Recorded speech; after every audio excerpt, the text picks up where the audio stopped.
For 3,000 years, the children of Earth had only known peace. They were born into domes that touched the stars, taught by machines older than nations, and cradled in the love of a united humanity. Wars were old myths, their lessons locked behind historical firewalls and carefully framed as relics of a brutal, ignorant past. Violence, once common in humanity's blood, had been refined out like slag from precious metal. That illusion shattered in 27 minutes. It began on Demeter 6, a mid-tier colony with a thriving agricultural dome and a population of just under 70,000. The planet's orbital signal went dark. No alarms, no explosions, no SOS, just silence. At first, Earth's Colonial Coordination Bureau marked it as a solar flare disruption. 17 minutes later, Teenley Station vanished from comms, then the Enceladus Educational Habitat, then Luna's Montessori chain. By the time the fourth planetary nursery station went dark, simultaneously, the peacekeepers knew something was wrong. The footage that followed arrived in fragments, raw and corrupted by interference. A teacher screaming, children crying, a flickering image of tall, multi-limbed figures cloaked in shimmer suits pulling children through dimensional gates. Then static. Humanity watched in horror. Parents collapsed on live feeds. Grandparents screamed into cameras, demanding answers. Presidents, executives, monks, and peace scientists stood frozen in the face of something unthinkable. They had taken the children. Not killed. Taken. Earth's response should have been to wait. That's what the Galactic Accord demanded. Investigate. Mediate. De-escalate. A special council would be convened, inquiries sent to potential rogue actors, and eventually, after months, action might be discussed. But humanity was not designed for this kind of patience. Not for this. In a sealed room beneath the city of Brasilia, the last remnants of old Earth's emergency command structure flickered to life. Project Retribution blinked across dead screens. Military eyes long forbidden to think were booted into partial consciousness. And somewhere in the Arctic shadows, a man once referred to only by the call sign Solace opened a locker that hadn't been touched since the last war. Inside, a photo of his daughter, missing from Demeter 6. That night, Earth broadcast a single, quiet message across the galaxy. To those who took our children, return them, or we will come. The Galactic Accord scrambled to respond. Appeals for diplomacy flooded Earth's networks. The Chancellor of the Accord demanded calm. But it was too late. In underground bunkers, old weapons began humming back to life. Engineers wept as they reactivated starforges, once sealed by treaty. Volunteers lined up across colonies, not for aid, for vengeance. A mother on Europa burned her Accord registration papers live on the net. A father from Lagos spoke 5 words into a broadcast that went viral in 9 galaxies. They broke the peace first. And in the skies above Earth, the stars seemed to dim, as if the galaxy itself was holding its breath. Because something ancient had awakened, and humanity was coming. The Galactic Accord met in emergency session less than 6 hours after Earth's broadcast. 1,000 delegates from 600 species hovered in a virtual array around the grand spire of Concordance, voices overlapping in a cacophony of panic. Not because children had been taken. No, tragedies occurred in the margins of peace, but because humanity had issued a threat. No human had done so in 3,000 years. We cannot allow them to escalate, the High Chancellor of the Accord declared, her gelatinous limbs quivering as she paced. We must intervene before they do something reckless. But she was already too late. On Earth, humanity had moved past diplomacy.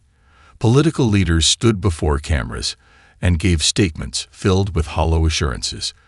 Behind closed doors, however, the masks dropped. Humanity wasn't going to ask again. The Vari were the only species notably absent from the emergency summit. That silence was damning. It was the Vari who once fought humanity to a standstill during the wars of expansion. It was the Vari who vanished afterward, retreating into the void sectors and swearing eternal neutrality. Their technology, organic, precise, and disturbingly efficient, was uniquely suited for abductions. And now, suddenly, they had reason. An intercepted communique from a fringe Vari diplomat said it all. Human genetic proliferation must be addressed before the next evolutionary event destabilizes a court hierarchy. It wasn't war. It was eugenic theft. A preemptive strike. The Accord debated. Humanity acted. In the Martian Black Zone, the Ice Vindicator broke orbit under full blackout. Its hull was laced with dark matter plating, banned under Accord treaty. Its core Ada-9, had last been used during the orbital siege of Sirius, when humanity wiped out 3 fleets in under 2 hours. This time, it wasn't called into war. It volunteered. Meanwhile, Earth's final warning pulsed across subspace again. Return our children, or we will come. The Vari sent no reply. The Accord begged Earth to wait. Instead, humanity transmitted a new signal, coordinates to an uninhabited Vari research station in neutral space. 20 minutes later, long-range sensors caught the detonation. The station was gone. No warning shots, no demands, just silence, followed by fire. The Accord was stunned. There was no precedent, no diplomatic model for what happened when a civilized species ignored galactic law and simply acted. But they had forgotten who humans were. Humanity wasn't a predator. It wasn't a conqueror. It was something older, deeper, something that remembered. They had given up war, yes, but not because they were weak, because they feared themselves. And now, the chain had snapped. Across human space, a single phrase became viral, etched into the digital skies. The Accord will not save you. We will. And for the first time, in 3 millennia, the galaxy realized something terrifying. The humans had never truly disarmed. They had simply been waiting. The forges of Mars had not burned in 3,000 years.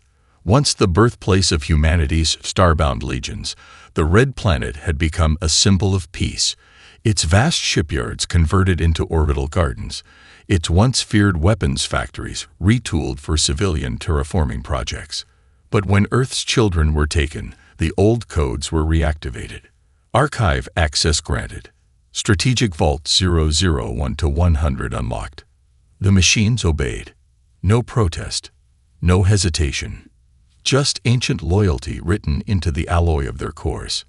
Deep beneath Olympus Mons, steel gods awakened.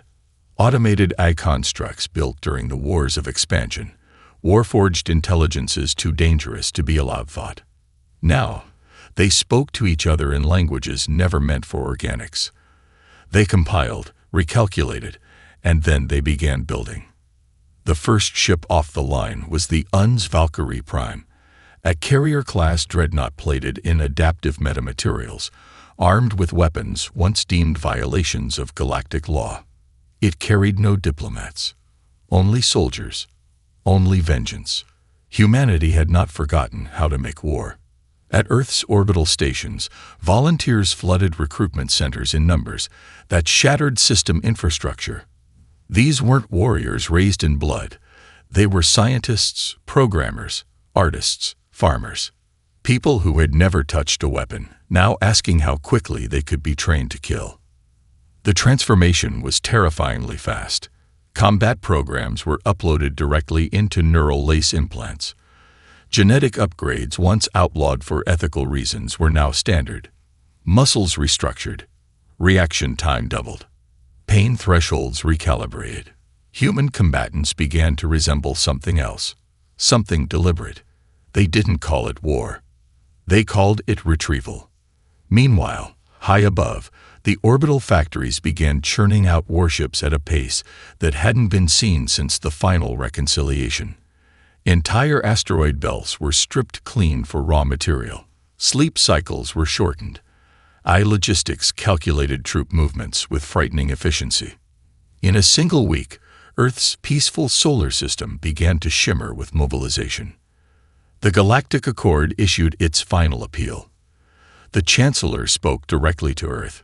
If you rearm, you risk destroying the Accord. You threaten everything we've built. Earth's response came not from a politician, but from the Director of Unified Defense, a woman who hadn't spoken publicly in decades. You built a peace that only works until someone breaks it.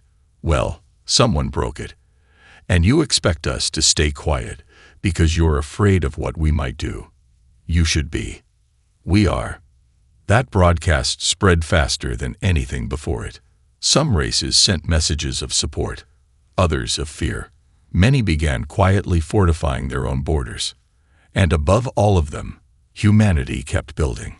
On the edge of the Sol system, the first retrieval fleet formed, black-hulled, silent, and watching. The time for words had ended, because Earth had forged its wrath into steel, and it was ready to fly. They called it Operation Vengeance Protocol, but no human said the name out loud. It didn't need to be spoken. It was written in every forged alloy, every neural implant, every whispered prayer from a grieving parent. It wasn't a military strategy. It was a promise. The first retrieval fleet crossed the edge of Accord-sanctioned space in complete silence. No declaration of war. No appeal for cooperation. Just hundreds of ships, sleek, angular, and bristling with weapons, slipping into Vari sectors under the cover of optical distortion fields. The Vari still said nothing. No denial. No message of remorse or justification. Just silence, as if their own arrogance blinded them to the reality that was now bearing down on them. The first target was a research outpost, positioned just outside the Kuras belt, allegedly abandoned. Intelligence from a hacked Accord logistics drone revealed otherwise. Power signatures, genetic processing cores, and life signs matching juvenile human biometrics. The order was given. No countdown, no warning. The Yonzera's edge fired a kinetic lance at 0.8 light speed. The Vari outpost ceased to exist in under 4 seconds.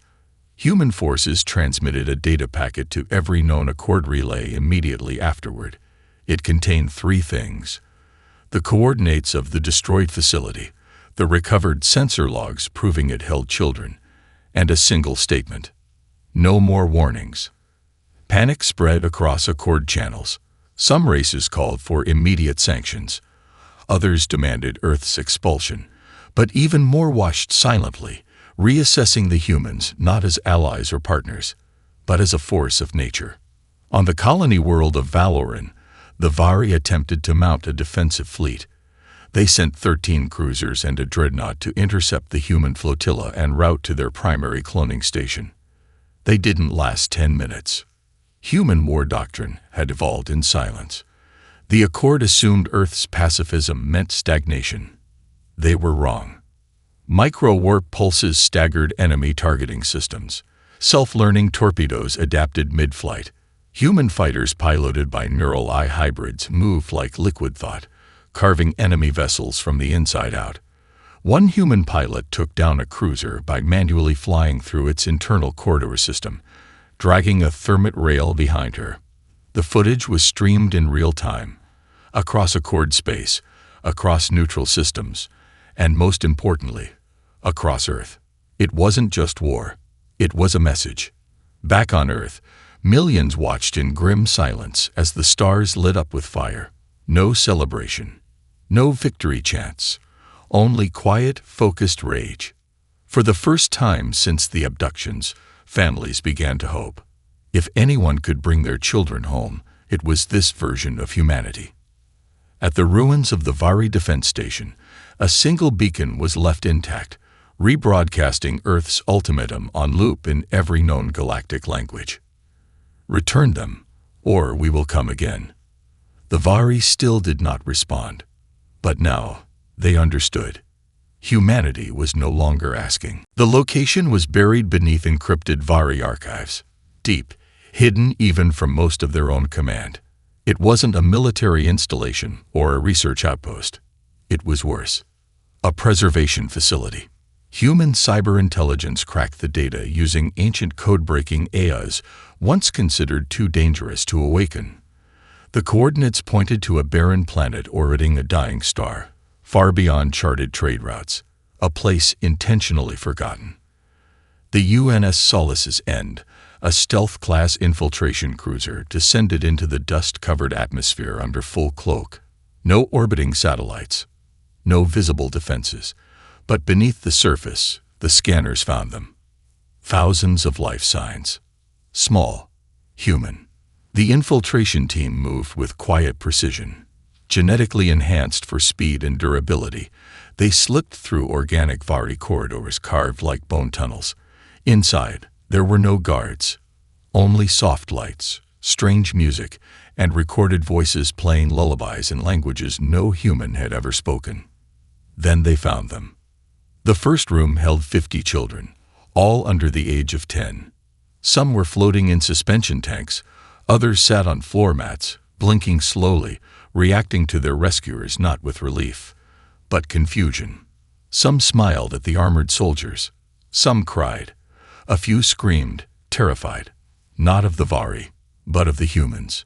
They had been conditioned. Another room revealed worse. Children hybridized with alien DNA, gills, extra limbs, eyes with iridescent, rotating pupils.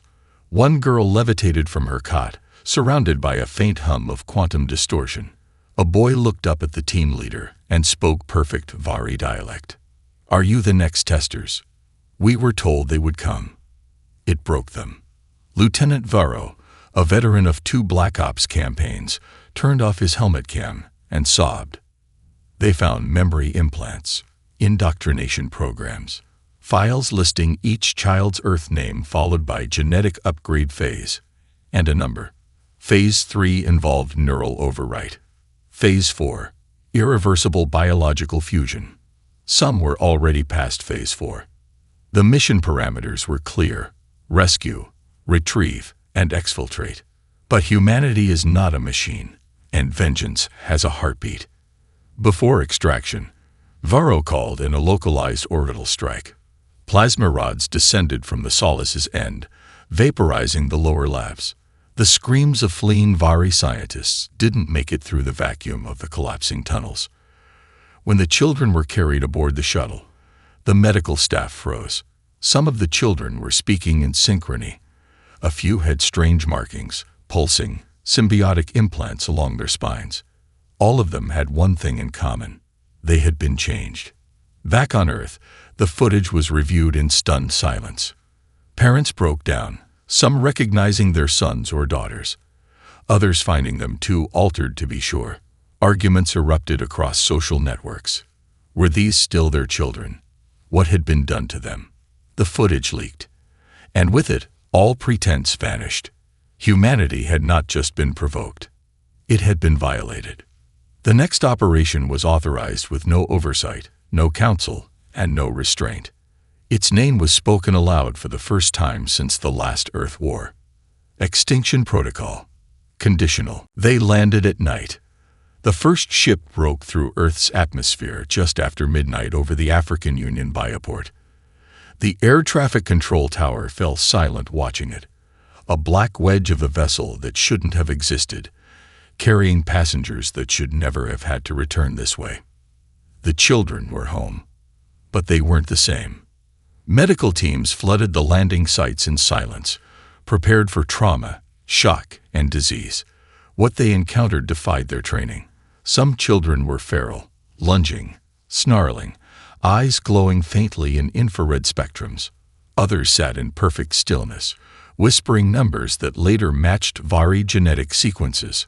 One boy, no older than 6, spoke 22 languages fluently, but could no longer remember his own name. And some were no longer fully human. Bioluminescent skin, inbuilt symbiotic organisms, neural architecture that interfaced with computers by thought alone, DNA signatures spliced with unknown Vari substrains. To the Accord, they were anomalies. To Earth, they were victims. To their families, they were everything. Reunion footage flooded Earth's net grid. A mother hugging her daughter who couldn't recognize her, only to hum the same lullaby she was kidnapped to. A father pulling his enhanced son into his arms as the boy trembled and whispered, "Was I good enough to come back?" Public reaction turned molten. Across colonies and city worlds, peaceful protests became acts of coordinated rage. Accord embassies were stormed. Vary-held trade stations were blockaded. In a Martian arena turned rally site, a survivor, 11 years old, spoke before a crowd of 9 million. They called us fragments, said we weren't real unless we were perfected. But we were always real. We were always yours. Earth responded with a planetary broadcast. One sentence. We found them. Now we find the ones who did this. The retrieval fleet did not return to Earth. It split into task forces aimed at every known Vari stronghold. The Vari finally reacted. They launched a counteroffensive in the Persea corridor, using drones and genetic war beasts. It was a mistake. Humanity met them with weapons forbidden by the Accord.